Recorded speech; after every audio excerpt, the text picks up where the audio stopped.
আজ আমি কি ভুলটাই না করলাম। ভাবছিলাম আলো থাকতে থাকতে রহিমের বাড়িতে পৌঁছে যাব, হাতে একটা লাইট পর্যন্ত নেই। এমনিতেই শীতের সন্ধ্যা, দেখতে না দেখতেই অন্ধকার নামে। কোনোভাবে কবরস্থানটা পেরোতে পারলেই হয়। কবর পর্যন্ত পৌঁছাতে তার একটু বাকি আছে। করিম হঠাৎ থমকে দাঁড়ালো, দেখলো ঘন অন্ধকারে সামনে একটাকে গাছের নিচে দাঁড়িয়ে আছে। দূর থেকে ঠিক বোঝা যাচ্ছিল না, কি জানি রহিম একটা বটগাছের কথা বলেছিল, কিন্তু এত অন্ধকারে গাছের নিচে চোখই যাচ্ছে না ঠিক মতন। একটু এগিয়ে দেখি, ভয়ে ভয়ে ধীর গতিতে এগোতে লাগলাম। করিম লোকটির কাছে আসতে আবার দাঁড়িয়ে পড়ল। আরে রহিম, তুই এখানে দাঁড়িয়ে আছিস? তুই আমাকে নিতে আসবি, জানাবি তো? আমাকে শুধু শুধু এতক্ষণ ভয় মারছিলি। আর কি হলো, চুপ করে দাঁড়িয়ে রইলি যে, কিছু বল। আচ্ছা ঠিক আছে, চল বাড়ি যেয়ে সব শুনবো।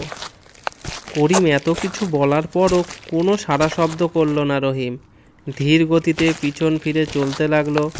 রহিমের এমন আচরণ দেখে করিমের একটু সন্দেহ হয়। সে তাকে আর বেশি বিরক্ত করলো না, তার পিছনই পিছনই চলতে লাগলো। কিছুটা যেতেই করিম দাঁড়িয়ে পড়ল। এই রহিম, এই দিকে কেন যাচ্ছিস? ওটা তো কবরস্থানের পথ। রহিম ঘুরে দাঁড়িয়ে বলল, তুই এত কেন ভয় পাচ্ছিস? কেন, আমি আছি তো তোর সাথে। আয় আমার পিছন পিছন চুপচাপ। চলতে শুরু করলো, কিন্তু করিম আর এগোলো না। রহিমের দিকে তাকিয়ে থাকলো সে।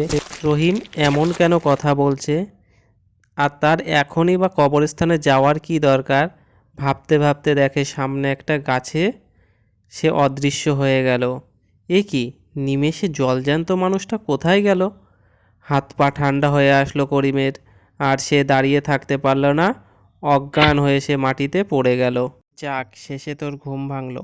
এবার আমার একটা কথা বলতো, কাল কি করতে ওই কবরের পথে গিয়েছিলিস? ভাগ্যিস আসতে দেরি দেখে খুঁজতে গেছিলাম। করিম যখনই কাল রাতের কথা বলতে যাবে, কিন্তু সেটা না বলে, আচ্ছা তোদের ওই পথটা কি আছে বলতো? সবসময় ওই রাস্তায় যেতে মানা করিস।